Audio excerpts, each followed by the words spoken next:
In a karting time, I knew he was good, but I never thinking that he's better than me.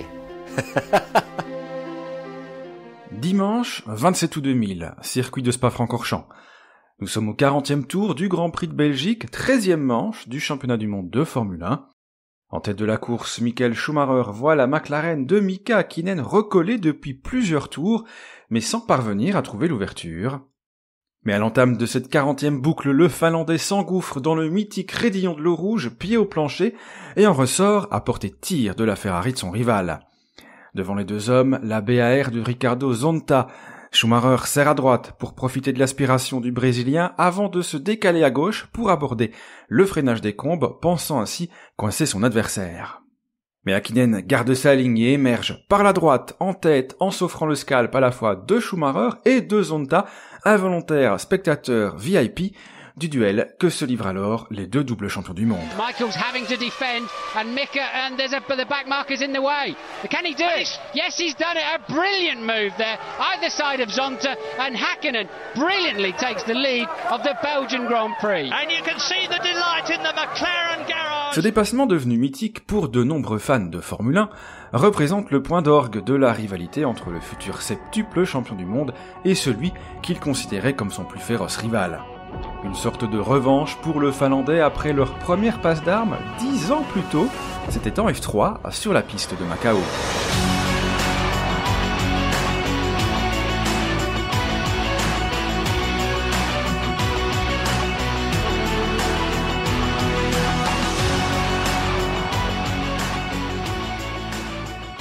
Comme chaque année, la mecque de la catégorie se retrouve sur le tracé urbain pour clôturer la saison. Häkkinen y pose ses valises en favori, lui qui a survolé le championnat britannique et battu les pilotes du championnat allemand, dont un certain Michael Schumacher, un autre jeune talent, aux dents longues. Le début de week-end tourne d'ailleurs à l'avantage du grand blond, jusqu'au départ de la deuxième manche où il se fait surprendre par Schumacher, qui ne parvient toutefois pas à se défaire d'Häkkinen qui le suit comme son ombre.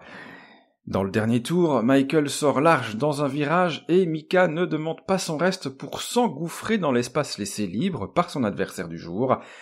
Mais Schumacher se rabat au dernier moment sur le Finlandais, le poussant contre le rail et à l'abandon.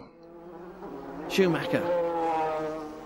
And Häkkinen so close, and Häkkinen looked at it then. Häkkinen wants it badly.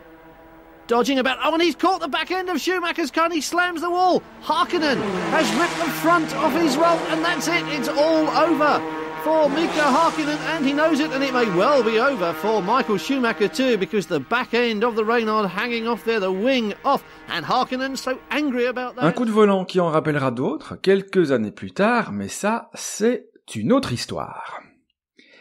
La suite pour Mika Häkkinen, c'est la F1, avec d'abord une séance d'essai à Silverstone au volant d'une Benetton, puis comme titulaire dès 1991 avec Lotus. Naïf, le jeune prodige finlandais pensait alors débarquer et se battre immédiatement pour la victoire. Là, il devra vite se rendre à l'évidence que le grand cirque est un tout autre monde dans lequel le pilote dépend très souvent de sa machine, et à l'époque, la jadis glorieuse écurie Lotus est exsangue. Il y usera malgré tout ses fonds de combinaison durant 2 saisons, réussissant quelques coups d'éclat, notamment lors du Grand Prix du Mexique 1992 qu'il termine en 6e position. L'année suivante, il accepte un poste de pilote d'essai chez McLaren, pas au meilleur de sa forme non plus. Il lui faudra alors attendre son 96e Grand Prix lors de l'ultime épreuve de la saison 1997 pour enfin s'imposer. Ce qui ne l'empêchera pas de s'illustrer avant cela, et notamment lors de sa première course pour McLaren en fin de saison 93 au Portugal. Alors appelé en remplacement du décevant Michael Andretti, Häkkinen s'offre le luxe de battre son équipier, un certain Ayrton Senna, dans l'exercice de la qualification. Une performance saluée par le Brésilien, non sans avoir au préalable passé une bonne heure à analyser les datas. Et lors du Grand Prix suivant, si c'est Ayrton qui s'impose, Häkkinen continue de surprendre en s'adjugeant la 3e marche du podium derrière son équipier et Alain Prost.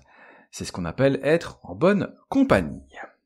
La suite, elle sera marquée par son accident lors des qualifications du Grand Prix d'Australie 1995 sur la piste d'Adélaïde. Alors en pleine décélération pour aborder la courbe de Prairie Bend, sa MP410 décroche brusquement à cause d'une crevaison à l'arrière gauche.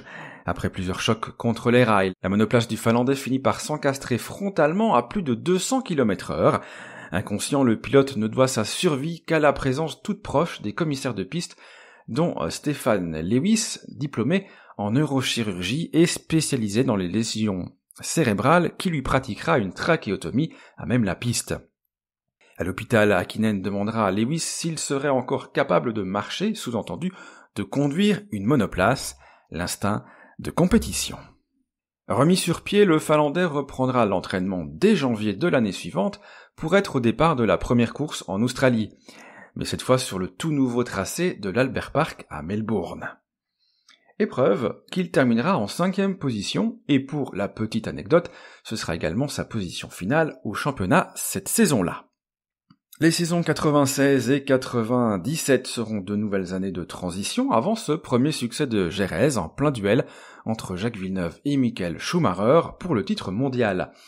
Un Schumacher dont Häkkinen recroisera la route à partir de 1998 grâce à un binôme McLaren-Mercedes enfin à maturité. Mais malgré une MP413 au-dessus de la Ferrari, la lutte pour les titres se jouera jusqu'en fin de saison au Japon. Épreuve durant laquelle Michael Schumacher devra abdiquer face à son rival finlandais. L'année suivante, on prend les mêmes et on recommence, enfin presque, et en tout cas jusqu'à Silverstone et l'accident de Schumacher dans le premier tour de l'épreuve.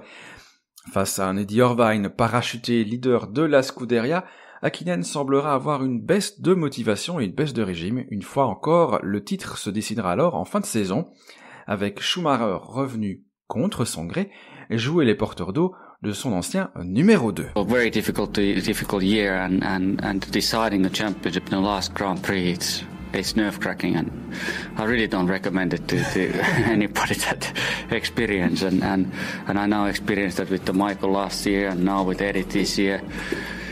I hope it's enough already.